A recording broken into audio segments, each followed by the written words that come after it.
നിർദ്ദേശം ലംഘിച്ച ഉദ്യോഗസ്ഥർക്കായി വിചാരണ ടെസ്റ്റ് നടത്തിയാൽ എങ്ങനെ വരും? ഇന്ന് തിരുവനന്തപുരം മുട്ടത്തറയിൽ അതാണ് ഉണ്ടായത്. ഗതാഗത മന്ത്രിയുടെ നിർദ്ദേശം ലംഘിച്ച് ഒരു ദിവസം 100-ലധികം ഡ്രൈവിംഗ് ടെസ്റ്റുകൾ നടത്തിയ 15 ഉദ്യോഗസ്ഥന്മാരെ വിളിച്ചു വരുത്തിയാണ് പരസ്യ വിചാരണ ടെസ്റ്റ് നടത്തിയത്. പറയുന്നതനുസരിക്കാത്ത ഉദ്യോഗസ്ഥർക്കെതിരെ കടുത്ത നടപടി എന്നത് തന്നെയാണ് ഗതാഗത വകുപ്പിന്റെ നിലപാട്. പക്ഷേ അസാധാരണമായ വിചാരണയിലൂടെയാണ് ഗതാഗത മന്ത്രിയുടെ നിർദ്ദേശം ലംഘിച്ച ഉദ്യോഗസ്ഥർക്കെതിരെ വകുപ്പ് തല നടപടിക്ക് ഒരുങ്ങുന്നത്. ഏതൊക്കെ ഉദ്യോഗസ്ഥർക്കെതിരെ നടപടി ഉണ്ടാകുമെന്നത് കണ്ടു തന്നെ അറിയണം. കഴിഞ്ഞ 3 മാസമായി സംസ്ഥാനത്ത് ഡ്രൈവിംഗ് ടെസ്റ്റ് നടത്തുന്ന ഉദ്യോഗസ്ഥരെ മോട്ടോർ വാഹന വകുപ്പ് നിരീക്ഷിച്ചു വരികയായിരുന്നു. 60ഓളം ഉദ്യോഗസ്ഥർ പ്രതിദിനം 100-ലധികം ടെസ്റ്റുകൾ നടത്തിയെന്നാണ് അഡീഷണൽ ട്രാൻസ്പോർട്ട് കമ്മീഷണറുടെ കണ്ടെത്തൽ. ഇതിൽ വിവിധ ജില്ലകളിൽ നിന്നുള്ള 15 മോട്ടോർ വെഹിക്കിൾ ഇൻസ്പെക്ടർമാരെയാണ് മുട്ടത്തറയിൽ വിളിച്ചു വരുത്തി വിചാരണ ടെസ്റ്റ് നടത്തിയത്.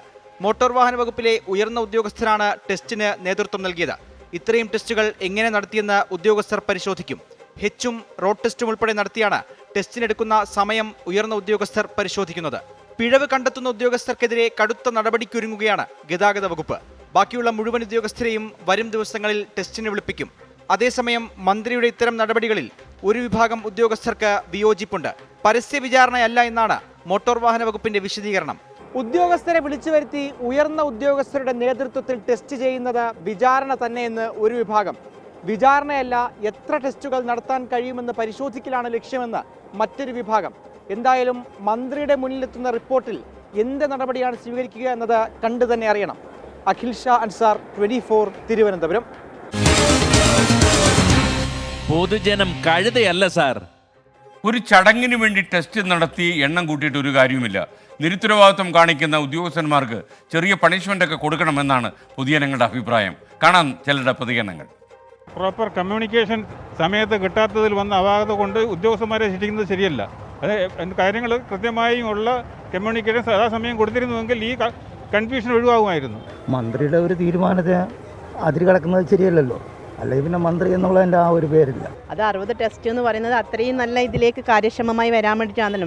നമ്മളിപ്പോൾ ഡ്രൈവിംഗ് ലൈസൻസ് ടെസ്റ്റ് എന്ന് പറഞ്ഞാൽ നമ്മളൊരു ഭാവി ഓടിച്ചു പോകുമ്പോൾ നമ്മൾ സുരക്ഷിതത്തിന് കൂടി ഇതാക്കിയിട്ടാണ് ഗണേഷ് കുമാർ അങ്ങനെ ഇത് കൊണ്ടുവന്നത്. അതൊരു നല്ലൊരു കാര്യം തന്നെയാണ്. ഞങ്ങളുടെ നാട്ടിൽ സംബന്ധിച്ചിട്ടുണ്ടെങ്കിൽ ഡ്രൈവിങ്ങിന് അതിൻ്റെതായ നിയമങ്ങൾ പാലിച്ചിട്ട് വേണം എടുക്കാം. കാരണം ഒരുപാട് അപകടങ്ങൾ കാര്യങ്ങളൊക്കെ ഉണ്ടാവുന്നുണ്ട്. അപ്പോൾ ആ ശരിയായ രീതിയിൽ തന്നെ കാര്യങ്ങൾ പോവുകയാണെങ്കിൽ, കൃത്യമായിട്ട് നിയമം പാലിച്ച് പോവുകയാണെങ്കിൽ നമുക്ക് എന്താ പറയുക, അപകടങ്ങൾ കുറക്കാൻ വേണ്ടി പറ്റും. അപ്പോൾ ഇതിപ്പം എല്ലാം മന്ത്രിയല്ലേ തീരുമാനിക്കുന്നത്. വേണമെന്ന് പറയുന്നത് അവരാണ്, വേണ്ടെന്ന് പറയുന്നത് അവരാണ്. ഇപ്പോൾ നമ്മൾ വല്ലതും പറഞ്ഞിട്ട് കാര്യമുണ്ട്, അവർ തീരുമാനിക്കും അതെന്താണ്. ഇതൊന്നും നടക്കാൻ പോണില്ല, ഇതൊരു കാര്യവും നടക്കാൻ പോണില്ല. വെറുതെ ജനങ്ങളെ ഇട്ട് ഇപ്പം കണ്ടില്ല ഒരു പാവപ്പെട്ട ഡ്രൈവറിൻ്റെ കേസ്. ഇതൊന്നും നടക്കാൻ പോണില്ല, ഒന്നും നടക്കാൻ പോണില്ല.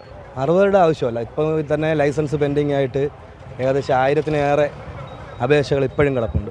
ലൈസൻസിന് കൊടുത്തതിനകത്ത് ഇതുവരെ ടെസ്റ്റ് നടത്താത്ത 1000-ലേറെ അപേക്ഷകൾ ഒരു താലൂക്കിനകത്ത് മാത്രം കിടപ്പുണ്ട്. അപ്പോൾ അത് 60 വരെ മാത്രമേ നടത്തുള്ളൂ എന്ന് പറയുമ്പോൾ ബാക്കിയുള്ളവരെന്ത് ചെയ്യും?